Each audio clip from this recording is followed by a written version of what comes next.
welcome back to Belle's Rides. This episode is a beautiful ride up the Oregon coast to visit a little town at the mouth of COOS River with a funny story, but that's going to be towards the end. This is where we enjoy the ride. So come on, let's go.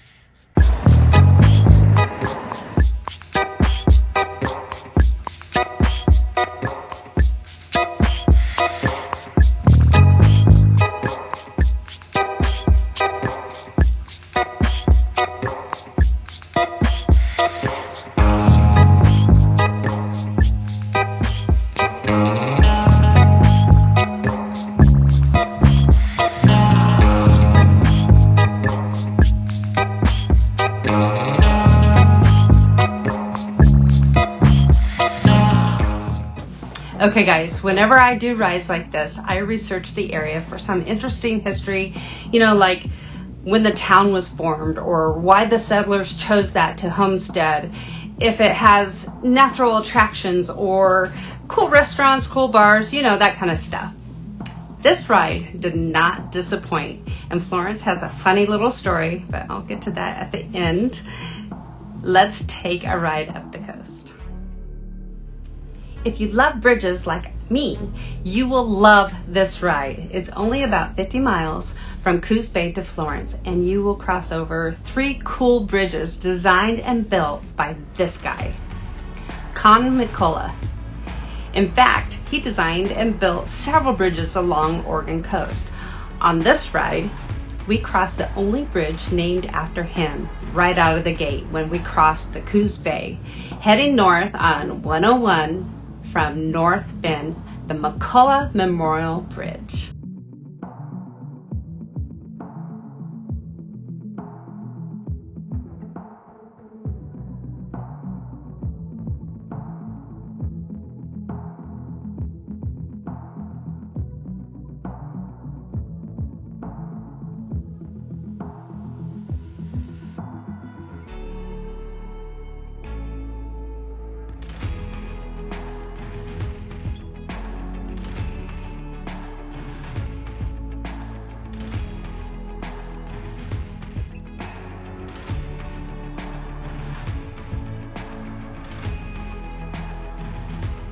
Along the way, we passed marshy waterways and lakes.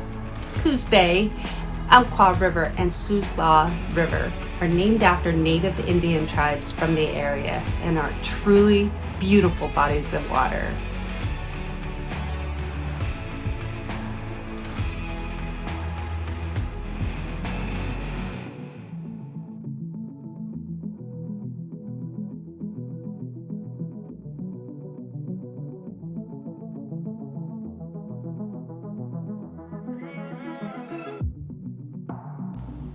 The next killer bridge we cross is the Umpqua River Bridge. It's awesome. As we do, we take in the sights of the boats down below in the marina at Reedsport. I'm fascinated with tugboats. I always have been, but that's not a tugboat. Look at that thing. That's cool. Oh, wow. It's kind of hard to see because of the railing. Yeah, exactly. This is beautiful. I'm fascinated by boats in general.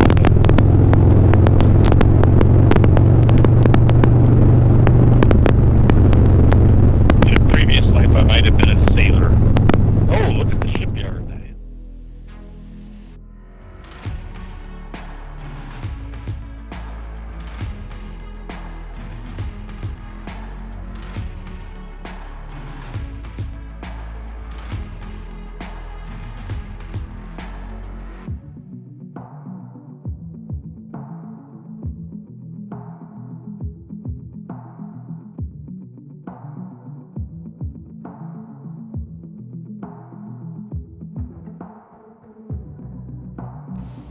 The last bridge we cross is COOS River Bridge.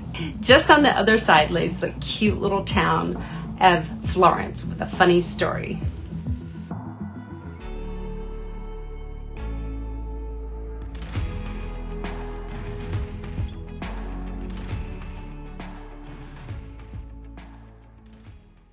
In the 1970s, an 8-ton sperm whale beached itself and was dead on arrival.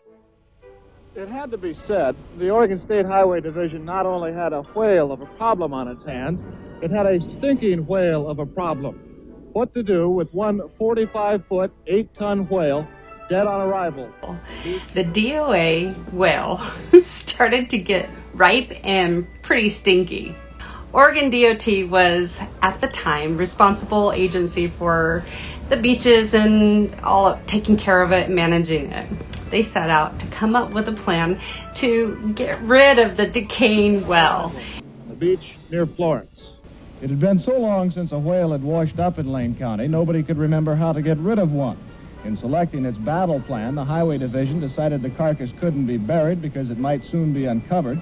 It couldn't be cut up and then buried because nobody wanted to cut it up, and it couldn't be burned. And they thought it was a great idea to blow it up. Yeah, with dynamite.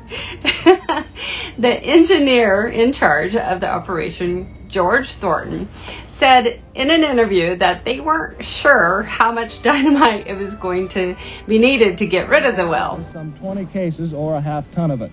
The hope was that the long-dead Pacific gray whale would be almost disintegrated by the blast, and that any small pieces still around after the explosion would be taken care of by seagulls and other scavengers. Indeed, the seagulls... Unfortunately, contrary of the Oregon DOT's opinion, it wasn't quite as successful as they hoped. About 75 bystanders, most of them residents who had first found the whale to be an object of curiosity before they tired of its smell, were moved back a quarter of a mile away. The sand dunes there were covered with spectators and landlubber newsmen, shortly to become land blubber newsmen, for the blast blasted blubber beyond all believable bounds. In regard to the pieces being small enough for the critters to take care of it. However, if they were shooting for raining whale blubber, they nailed it. Did you get a worm? That was good.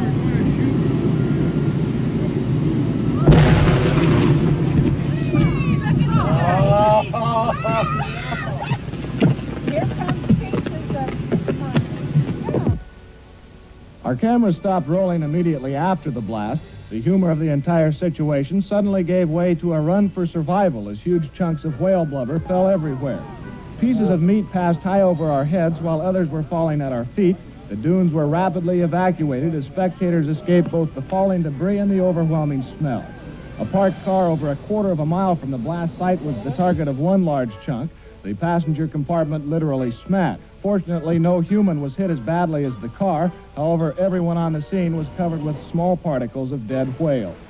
As for the success of the effort, well, the seagulls who were supposed to clean things up were nowhere in sight, either scared away by the explosion or kept away by the smell. That didn't really matter. The remaining chunks were of such a size that no respectable seagull would attempt to tackle anyway. As darkness began to set in, the highway crews were back on the beach burying the remains, including a large piece of the carcass which never left the blast site. It might be concluded that should a whale ever wash ashore in Lane County again, those in charge will not only remember what to do, they'll certainly remember what not to do. And I think that the residents of Florence has a great sense of humor. In 2020, they voted to pass the name change of the beach to Exploding Whale Memorial Beach. And to commemorate the anniversary every year, they all dress up as whales. So that's it for this episode, guys. If you like my content, please consider subscribing, hit that like button, and the bell to be notified on our next ride. Until next time, enjoy the ride.